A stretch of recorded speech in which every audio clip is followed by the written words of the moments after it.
주식 투자 고수가 되기 위해 꼭 건너야 할 징검다리 머니텐TV 교두보 시간입니다. 안녕하세요. 교보증권 센장 김영렬입니다. 최근 저희 섹터 애널리스트를 모시고 저희 담당 분야에 대한 기초 세미나 그리고 관심사항 그리고 현재 동향 등에 대해서 살펴보고 있는데요. 지난주까지는 NFT 관련된 투자에 대한 내용들 점검해 봤습니다. 오늘 역시 구독자분들이 관심이 많은 분야 중에 하나입니다. 바로 제약바이오 산업에 대한 내용 점검해 보려고 하는데요. 조금 어려운 용어들도 많기 때문에 과연 이런 용어들 그리고 새로운 분야에 대한 관심을 풀어나가는 과정 이런 것들을 이해하고 투자하는데 보탬이 될 수 있는 그런 시간이 되지 않을까라고 보여집니다.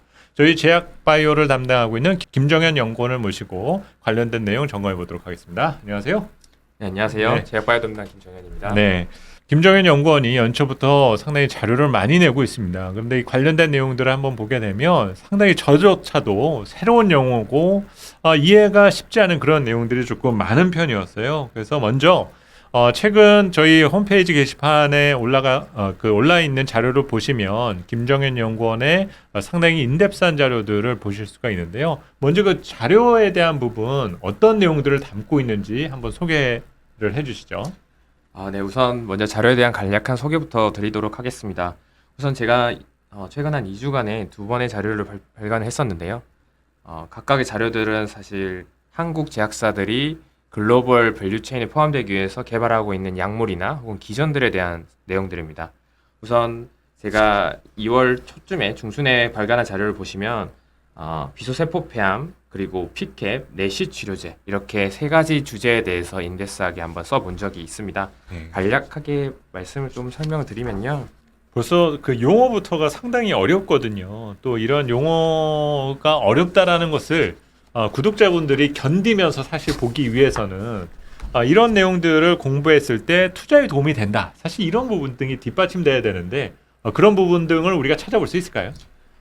우선은 아마 개별적으로 각 제약사들의 어떤 투자 가부의 여부를 결정하기 위한 기준들이 될 것이라고 보고 있고요. 네네. 우선 14페이지 한번 봐주시면요.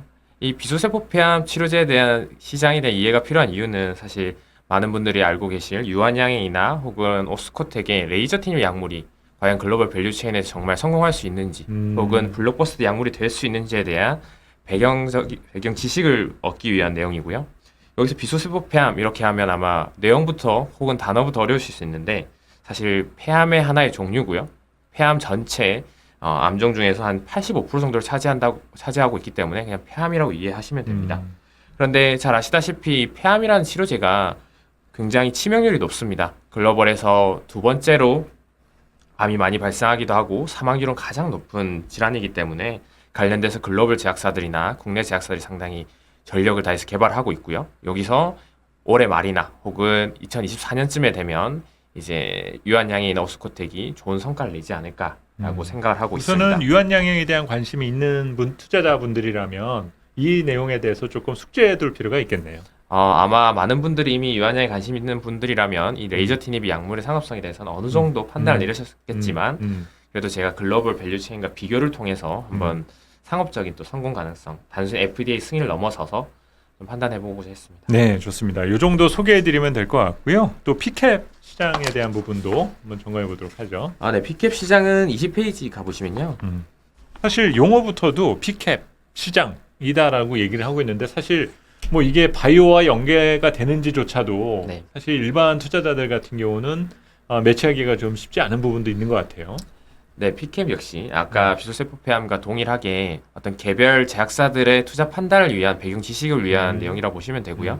피캡 같은 경우는 대웅제약이나 혹은 HK 이노엔 제약사에 대한 어떤 신약의 가치를 평가하기 위한 배경 지식이라고 보시면 됩니다. 신약 가치 평가에 대한 네, 부분. 맞습니다. 네. 우선 피캡이라는 기전은 위식도 역류 질환에서 최근에 이제 신약으로 개발된 기전이라고 보시면 되고요. 기존에 아마 겔포스라든지 네네네. 이런 위식도 역류 질환 치료제들은 이미 제네릭으로 많이 풀린 약물들이 많습니다.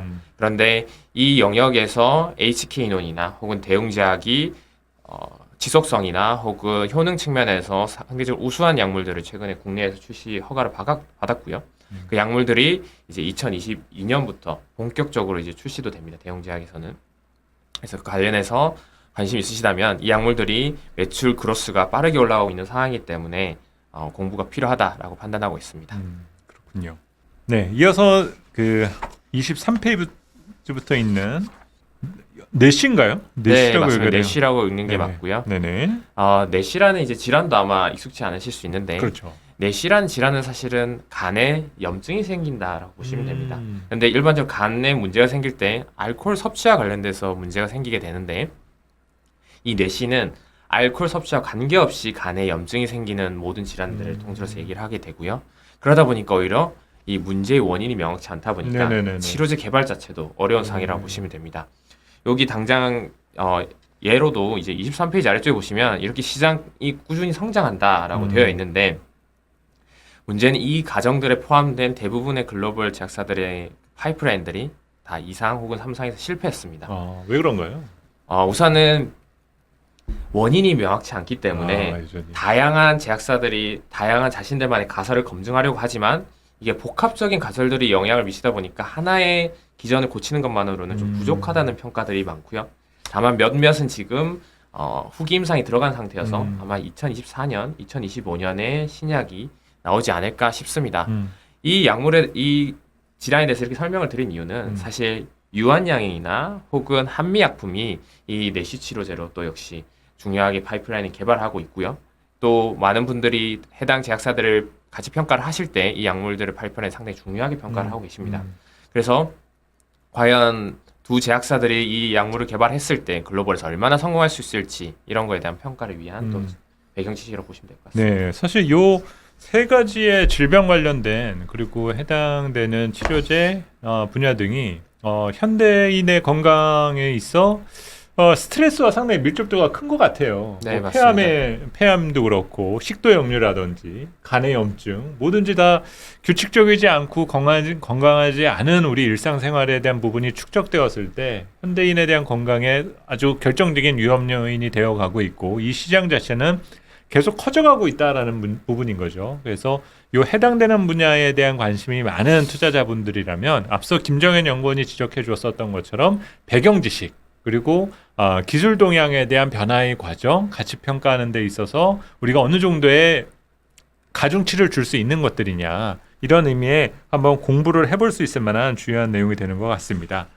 자, 오늘 뭐 요 내용들은 사실 하나하나 다 일일이 설명드리기보다는 사실 지금 저희가 이미 기공지되어 있는 자료를 탐독하시고 그러면서 또 추가적으로 공부해 나가는 이런 상황들이 더 필요한 부분이기 때문에 너무 무리해서 설명을 드리지 않으려고 하고 있고요. 오히려 좀 더 투자자분들에게 실질적인 도움이 될 만한 제약바이오 투자하는 데에 있어 이 팁이 될 만한 그리고 현재 상황에 대한 애널리스트의 평가 및 분석, 전망 등이 더 중요한 때인 것 같아요. 그래서 이 자료 내용에도 조금은 포함되어 있는데 오늘 김정현 연구원에게 꼭 여쭤보고 싶은 부분이 지난 1년 동안 제약바이오주들이 정말 힘들었습니다. 그리고 웬만한 성장주들은 하반기부터 사실 힘들었는데 제약바이오는 사실 지난해 연초부터 힘들었었거든요. 맞습니다. 그렇게 해서 이 침체의 기간도 오래 지속되고 깊이도 커지다 보니까 많이 이제 실망하고 이제 걱정을 넘어서 공포스럽다라고까지 말씀하시는 부분들이 많습니다. 그래서 먼저 현재 제약바이오 산업에 대한 투자에 있어 시장 진단 이 얘기 한번 먼저 들어보도록 할게요.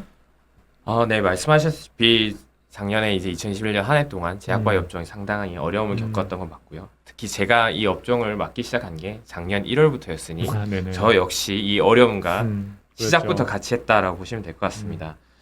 특히 지금 일단 현재 상황을 진단해 본다면 저희가 대표적인 업종 지수라고 할 수 있는 KRX 지수를 보면 헬스케어 지수가 2021년 초 대비해서 45% 정도 빠진 상황입니다. 동기간 내에 전체 지수는 마이너스 7, 8% 정도밖에 안 빠진 상황이기 때문에 이걸 고려해 봤을 때 크게 저희가 전체 지수 대비해서도 좀 부진했다라고 보시면 됩니다. 저는 이러한 약세의 배경으로 이제 쭉 설명을 드리겠지만 크게 네 가지 정도를 좀 보고 있고요.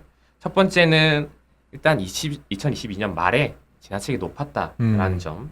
두 번째는 이렇게 높아졌던 이유들이 백신이나 혹은 치료제나 이런 코로나 관련된 파이프라인들에 대한 기대감들이 상당히 많이 반영이 되어 있었는데 일부는 실현이 되긴 했지만 대부분의 기대감들이 미실현된 상태로 지금 남아있다라고 보시면 되고요.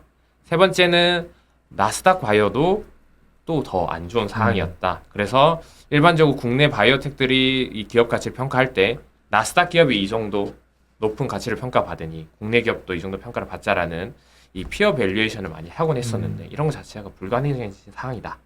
마지막으로 신규 IPO 기업이 작년에 보시면 2020년 이후로 대략 한 41개 정도의 제약바이오 기업이 신규 상장을 했는데 11개만 공모가를 넘어서고 있고 30개 정도는 지금 공모가를 크게 다들 하회하고 있는 상황입니다. 자, 이것에 대해서 제가 천천히 하나하나 설명드리도록 하겠습니다. 우선은 4페이지 봐주시면요.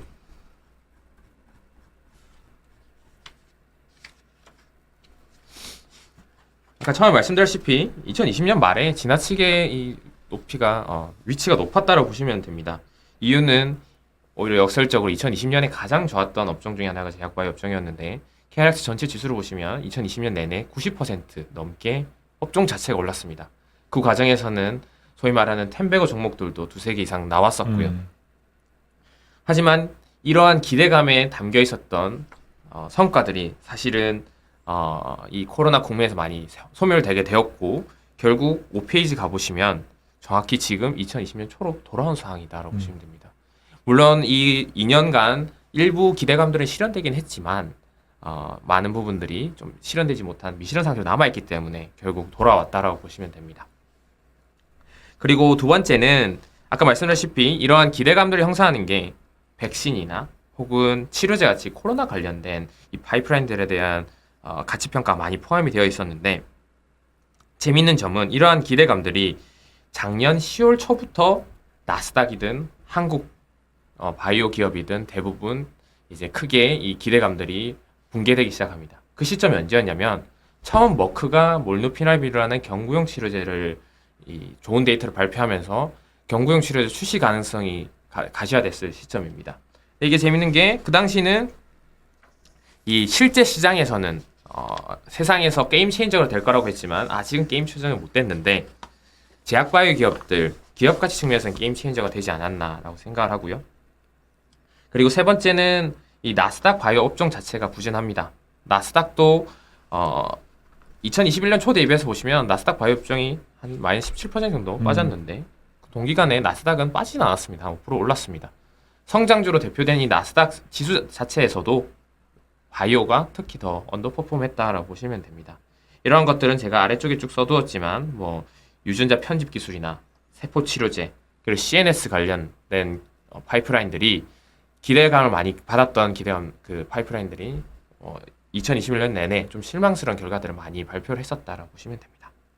마지막으로 네 번째는 이제 이유는 신규 상장 제약 바이오 기업들이 좀 많이 부진했었습니다.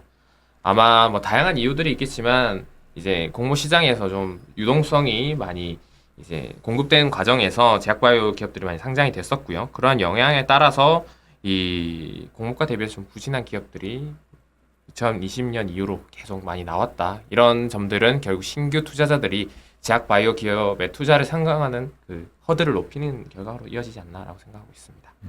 사실 이런 내용들을 이제 쭉 보다 보면 이제 앞으로에 대한 전망, 앞서 이제 보여드렸었던 여러 가지 그림들 중에서 5페이지에서 나와 있던 현재 헬스케어 지수가 이제 코로나19가 발병했었던 시점 그때로 이제 시가총액이 이제 복귀가 되어 있는 상태잖아요. 그만큼 이제 현재 주가를 어느 정도 껴있던 거품은 제거를 시켰다. 이런 식으로 이제 평가는 할 수 있을 거는 같은데 네. 지금부터 이제 좀 더 중요한 것은 그렇다고 그러면 지금부터가 싼 건가? 네. 뭐 시간이 이만큼 지났으니 그 시간 동안에 업적이 전혀 없지도 않을 테고 업적이 있다라면 오히려 20년 초 수준으로 2020년 초로 주가가 되돌림이 일어나게 됐다라면은 이제부터는 조금 싸 보인다라는 해석도 나올 수 있을 것 같은데 그런 분위기가 이렇게 쉽게 감지되지 않는 이유가 있다라면 무엇이 있을까요? 우선은 아마 가장 큰 문제는 이제 실적일 것 같고요. 다만 이제 최근에 좀 이제 감지되는 분위기는 투자자분들의 이런 제약바이오 업종이 아까 말씀하신 2020년 초 수준까지 내려오다 보니까 전체 다 기업이 2020년처럼 다 좋아지진 않겠지만 실적 개선되는 기업들 위주로는 지금 봐야 된다라는 그런 분위기가 좀 감지가 되고 있는 것 같고요. 저 역시도 이제 그런 관점에서 제약사라든지 혹은 일부 에스테틱 기업들 중에서 실적이 증액되는 폭이 큰 기업들 중심으로 좀 대응을 하면 2022년에도 좋은 수익이 나지 않나라고 생각을 하고 있습니다. 또 하나 이제 궁금한 부분 중에 하나가 지난 2년 동안 주가가 그렇게 급등을 했고 또 신규 상장 기업들이 작지가 않았지 않습니까? 그러면 이들도 자본 조달에 어느 정도는 성공한 상태였을 텐데 그러면 그 돈들이 어딘가는 흘러가서 계속 투자들이 많이 이루어졌을 거잖아요. 그러면 사실 한 2년 정도가 지났으면 올해부터나 빠르면 올해부터 늦어도 하반기나 내년으로 넘어갔을 때 뭔가 우리의 투자자들이 기다렸었던 소식들이 이제 조금씩은 들릴 때가 되지 않았느냐라는 생각도 드는데 네. 분명 지금 투자자분들 사이에서는 그 기대를 갖고 기다리고 계신 분도 계실 거고 아니면 투자의 기회를 잡기 위해서 리스트업을 해놓은 케이스들이 분명히 있을 거예요. 그런 기대 요인들이 하반기나 아니면 내년 넘어가면서 좀 분위기가 다시금 또 이렇게 이 바이오 쪽으로 관심이 몰릴 수가 있는지 그런 부분에 대한 의견은 어떠신가요? 결국 말씀해 주신 게 이제 다시 기대감이 어떤 계기에 의해서 좀 모아질 수 있겠냐라는 그렇죠. 말씀. 이제 뭐 예전에 우리가 보통 보면 어떤 뭐 줄기세포에 대한 연구를 한다고 했을 때 그게 항상 보게 되면은 연쇄적으로 그 순서라는 것들이 있게 되잖아요. 그러면 우리가 지난 수년 동안 우리 한국 바이오 산업 등이 갑자기 급신장하게 되었었던 것이 뭐 셀티론에서 비롯된 뭐 바이오시밀러라던가 그럼 이제 이 다음의 그림을 이 바이오 분야에 관심이 있는 분들은 투자를 해야 하는 것을 이제 기다릴 텐데 네. 그 다음에 유행의 중심이 뭐 어떤 쪽으로 가게 되는지 네. 그런 것들이 좀 궁금하거든요. 우선 제가 최근에 생각하는 가장 중요한 투자 아이디어는 말씀해 주셨던 그런 투자자들의 기대가 어디로 몰릴까 하면은 이젠 돈을 벌어야 되는 시기가 좀 됐다라고 보고 네. 있고요. 대표적으로 이제 제가 이 보고서에도 수록을 해두었지만 삼성바이오로스 같은 기업은 실제로 지난 10년 동안 계속 꾸준히 정말 증설도 꾸준히 해왔었고요. 그 결과 올해도 작년에 이어서 연이어서 증액이 좀 확인이 될 것 같습니다. 특히 여기 또 보고서에도 수록이 되어 있는데 대웅제약 같은 기업도 이제 나보타라는 톡신 제품이 미국에서 본격적으로 판매가 급증하는 구간이 2022년부터 시작이 될 것 같습니다. 이렇게 제약사들이라든지 아니면 CMO 기업들 중심으로 분명 2022년에 지금 실적이 증액되는 기업들이 몇 개 정도 나올 수 있을 것 같고요. 아마 그 기업들 중심으로 투자를 하신다면 좀 더 좋은 투자 대안이 되지 않을까 싶습니다. 만약 그러면 돈을 버는 걸 넘어서서 바이오텍을 혹시 보신다면 사실 바이오텍은 조금 더 호흡을 길게 가져가시는 그 타임라인이 맞기는 하지만 최근에 이제 좋은 기술 이전은 소식을 냈던 네네. ABL 바이오라는 바이오 종목이 같은. 있는데요. 네. 이 ABL 바이오의 파이프라인 같은 경우는 CNS라는 이 인류가 고령화되면서 필연적으로 직면할 수밖에 없는 그 근본적인 문제들을 해결하려고 하는 회사입니다. 그리고 지금 ABL 바이오의 경쟁 플랫폼 기술들이 FDA에서 몇 가지 문제점들 그리고 특히 독성 문제가 제시가 되고 있거든요. 그래서 이 파이프라인에 대해서 글로벌 제약사들이 관심을 더 높아질 수밖에 없다라고 보고 있고요. 그래서 연내에 또 추가적인 좋은 소식들이 좀 들려오지 않을까라고 생각을 하고 있습니다. 그 사이에서 지금 ABL 바이오 얘기를 해주셨는데 사실 바이오텍 기업들 기준으로도 지금 매크로 상황이 바뀌는 것들을 충분히 인지하고 있을 거잖아요. 네. 앞으로도 성장을 하기 위해서 자본 조달이나 투자라는 것들이 절실한 부분인 건데 사실 계속 기술성이나 이런 내용만 가지고 자본을 계속적으로 펀딩하기는 쉽지는 않을 테고 어쨌든 현금을 만져야만 된다라고 하면서 조금 전 얘기했었던 ABL 바이오처럼 이제 기술 이전이나 이런 내용들이 결국 시간을 벌면서도 그 다음에 대한 투자까지 이루어질 수 있는 좋은 대안이 될 수 있는 거지 않습니까? 그러면 사실 이런 기술 이전에 대한 기대감을 대부분 투자자들은 갖고 있을 텐데 실질적으로 김정현 연구원이 이렇게 탐방을 다니거나 기업들 업체들 분들과 접촉을 하다 보면 어떤 가시권에 조금 들어온 기업들이 많이 수가 늘어나고 있는지 아니면 지금 에이벨 바이오 같은 경우는 조금 독특하거나 특별한 케이스라고 우리가 봐야 될지 어떤 느낌이신가요? 사실 전반적으로 업종에 이런 음. 기대감이 높아진다고 말씀드릴 수는 없는 구간인 것 같습니다. 어쨌든 저희가 뭐 2021년에도 다양한 제약사들이 기술 이전 성과들을 낸 것은 사실입니다. 하지만 또 그중에 저희가 다시 평가를 해야 되는 게 이 기술이 글로벌 밸류 체인에서 생존할 수 있느냐도 다시 한번 평가가 들어가야 되는 문제거든요. 저는 이제 그런 차원에서 이제 에이벨 바이오가 근본적인 업무 니즈를 해소할 수 있는 기업이다라고 평가를 하고 있기 때문에 말씀드렸던 거고요. 이 분위기 자체가 ABL 바이오의 어떤 기술 이전이 전반적인 업종의 어떤 기대감에 대치될 수 있다. 이 정도까지 아직 분위기는 아닌 것 같습니다. 자, 그러면 요 정도가 지금 이제 제약 바이오 분야에 대한 김정현 연구원의 대략 대체적인 진단 정도까지는 이제 나와 있는 것 같아요. 근데 이제 보다 지금부터 중요한 거는 투자하는 데의 기준과 원칙을 세워두는 부분 등이 중요한 때인 것 같고, 뭐 주식 투자하는 데 있어서 누가 모르겠습니까? 실적 좋은 기업들 찾아서 정석적인 투자를 하는 것이 옳다라는 것들은 다 알고는 있지만, 그런 부분에 예외 조항이 많은 분야가 또 이 제약 바이오 분야잖아요. 그러면 또 이 제약 바이오 헬스케어 분야가 예전에는 그 범위가 상당히 조금 좁은 의미로 볼 수도 그 범위가 상당히 좁은 상태인 때도 있었었는데, 지금은 오히려 조금 시간이 지나면서 순수 바이오도 있고, 그리고 뭐 세포 치료제라든지 뭐 진단 키트, 의료 장비, 다양한 분야로 조금 뭐 다변화된 상태인 것 같아요. 그래서 마지막으로 지금부터 투자하는 데 있어서 이 헬스케어 분야에 대한 전망, 그리고 투자에 있어서의 우선순위, 김정현 연구원의 의견을 들어보는 시간 가져보도록 하겠습니다. 네, 우선 아까 이제 전반적으로 말씀을 드릴 때 제가 생각하고 있는 근본적인 2022년 아이디어는 이익이 증가해야 된다라는 거였습니다. 특히 이익이 단순히 증가하는 것을 넘어서서 이제 글로벌 밸류 체인 안에서 우리 제약사들이 경쟁력이 높아져야만 높아져 있는 밸류에이션을 정당화할 수 있다고 생각을 하거든요. 근데 지금 상황에서는 아마 몇몇 기업들 그 컨센서스를 확인해 보시면 증익되는 기업들이 조금씩 나오고 있습니다. 그래서 그런 기업들 중심으로 보시는 게 맞고요. 특히 이제 그런 기업을 조금 더 세부 섹터로 내려가서 본다면 CMO 기업들 확실히 계속 2022년에 증이 이어질 것 같고요. 특히 중대형 제약사 중에서도 킬러 신약을 가지고 있는 기업들, 예를 들면 아까 제가 설명드릴 때 피캡 치료제를 가지고 있는 HK 이노엔이나 대웅제약, 그리고 톡신 제품을 가지고 있는 제약사들, 이런 킬러 제품들을 가지고 있는 제약사들 중심으로는 증익이 확인될 수 있다라고 보고 있습니다. 그런 경우는 뭐 아무리 요즘 매크로 환경이 헬스케어 쪽에 우호적이지 않다 하더라도 네. 결국 우량 기업이기 때문에 뭐 투자자들의 관심을 받게 되는 거는 뭐 시간 문제가 될 수도 있겠네요. 네, 맞습니다.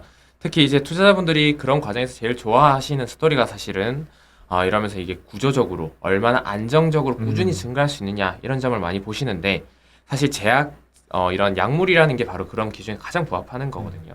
그래서 한번 이익이나 혹은 매출이 발생하게 나면 사실 잘 이 규제기관의 어떤 승인이라는 두터운 경제적 해자로 보호를 받고 있기 때문에 쉽게 떨어지지가 않습니다. 그래서 높은 밸류에이션도 정당할 수 있을 것 같습니다. 네네. 네, 이어서 최근에 보면 의료 장비 쪽에 대한 관심도 조금 높거든요. 네. 사실 오스탄 임플란트가 좋지 않은 문제에 연루가 되면서 사실 실망했었던 투자자분들도 많고, 근데 상대적으로 다른 의료 장비 기업들 같은 경우는 아무래도 현금 흐름이 일반적인 바이오 기업들보다는 좋을 수밖에는 없잖아요. 네, 맞습니다. 제 기억으로도 한때 이제 줄기세포 관련주들이 대유행을 겪다가 그들의 어떤 가격 고평가가 제거되는 시기에 그때 어떤 그 반응을 보이게 됐었던 거가 임플란트 주들이었었거든요, 당시에. 확실히 이제 그런 측면에 있어서 의료 정비 쪽에 대한 이런 동향이나 현재 뭐 어떤 투자자들의 관심 이런 것들도 한번 들어보면 좋을 것 같은데요. 네, 맞습니다. 정확히 선생님께 짚어주셨고요. 사실은 최근에 이제 의료 장비, 특히 에스테릭 쪽으로 좀 이 한국 그 장비들이 좀 글로벌에서도 인정을 받고 있는 상황인 것 같습니다. 특히 제가 뭐 보고서로도 썼던 휴젤이라든지 혹은 주로 이제 관심이 많이 주목받게 된다라면은 지역은 어느 쪽이에요? 뭐 북미라든지 유럽이라든지 뭐 이런 거 구분이 따로 있지는 않나요? 뭐 예전에는 뭐 중국 쪽이 워낙 또 큰 시장이다라고 해가지고 네. 해당되는 기업들이 많이 진출한다는 얘기가 있었지만 뭐 실제로 요즘 상황에는 어떤 동향인지는 사실 잘 모르겠거든요. 우선은 가장 밸류에이션이 음. 높거나 혹은 투자자들이 관심을 모을 수 있는 건 당연히 미국이고요. 아, 미국 시장. 왜냐하면 미국이 워낙 그 가격 의료비의 음. 그 가격 자체가 높기 때문에 음. 많은 분들이 이제 수익을 낼 수 있는 시장이라 평가하는 거고, 음. 근데 아까 말씀드린 중국 시장 같은 경우는 과거에 비해서는 음. 상당히 조금 관심도가 떨어진 것은 음. 사실이다라고 보여집니다. 그래도 여전히 중국으로 진출하는 기업들이 많고, 특히 보톡스 같은 경우도 국내 기업 중에서 지금 이미 휴젤은 자신들 자체 제품을 굉장히 잘 팔고 있고요. 대웅작도 뭐 올해나 혹은 내년에 진출이 가능할 것으로 보고 있습니다. 중국에도. 그래서 중국 시장 역시 이 중요성을 간과해서는 안 됩니다만은 과거와 같은 수준의 그런 기대감은 아닌 것 같습니다. 사실은 뭐 성형 미용 시장이 뭐 코로나 시대에 이렇게 마스크를 항상 써야만 되는 시기다 보니까 오히려 뭐 색조 화장품도 그랬었는데 사실 죽게 되지 않느냐 뭐 이런 얘기들도 많이 있었거든요. 근데 또 우스갯소리로 그런 얘기도 하더라고요. 이제 어차피 다 마스크들을 쓰고 다니니까는 뭐 실수를 지금 아니면 또 마음대로 할 수는 없다. 예전에는 마스크를 쓰고 다니면 뭐 했네 안 했네 이런 얘기들이 좀 많았지만 요새는 또 그렇지 않은 분위기다 뭐 이런 얘기도 있었었던 것 같습니다. 그래서 우리 그 헬스케어 관련된 쪽에서 의료 장비 그 톡신이나 미용 관련된 분야에 대한 관심도 여전히 많이 있다라는 점 여러분들이 체크해서 보시면 좋을 것 같아요. 자, 그리고 이제 뭐 대략적으로 그 시장에 대한 진단 그리고 올해 투자가 어떤 식으로 이루어져야 될지 그에 대한 내용 간략하게 점검을 해봤고요. 마지막으로 김정현 연구원이 이 바이오 관련 투자에 있어 투자자들에게 꼭 당부드리고 싶은 의견과 뭐 투자의 원칙 그런 부분을 말씀해 주시면서 오늘 방송 정리하면 좋을 것 같거든요. 그런 내용에서 한번 메시지를 던져주시죠. 네, 사실 많은 분들이 인지하시다시피 이 제약바이오 업종은 밸류에이션이 매우 높습니다. 밸류에이션이 높은 수준은 아니라 아예 적자 기업 같은 경우는 밸류에이션이 나올 수도 없죠. 그럼 이러한 높은 밸류에이션을 어디서 정당할 수 있냐면 결국 글로벌에서 우리 제약사들이 성과를 낼 수 있다는 투자자들의 기대감이 모인 결과라고 생각합니다. 그래서 혹시 앞으로 어떤 약물의 가치를 평가하시거나 혹은 제약사의 이 기업 가치를 보실 때 글로벌에서 얼마나 통할 수 있느냐, 그리고 글로벌 다른 치료제랑 비교했을 때 우리 약물이 어느 정도 이 효능이나 상업적 성과를 낼 수 있는지에 대해서 조금 더 집중해서 보신다면 높아진 밸류에이션이 덜 불편하실 거고, 그럼 과감한 투자 결정을 통해서 투자 성과도 거두실 수 있지 않을까 생각합니다. 꿈에 대한 투자가 쉽지만은 않습니다. 하지만 이 꿈이라는 것에 대한 투자 역시 이것을 현실화시킬 수 없게 된다라면 말 그대로 상상에 그칠 수밖에 없다라는 점이겠죠.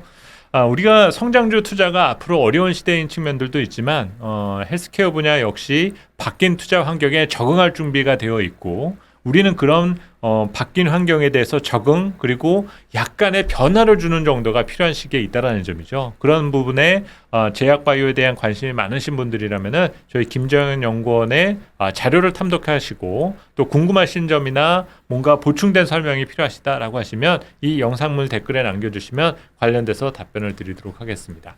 자, 오늘 3월 3일 저희 촬영 시간 기준으로 3월 3일인데요.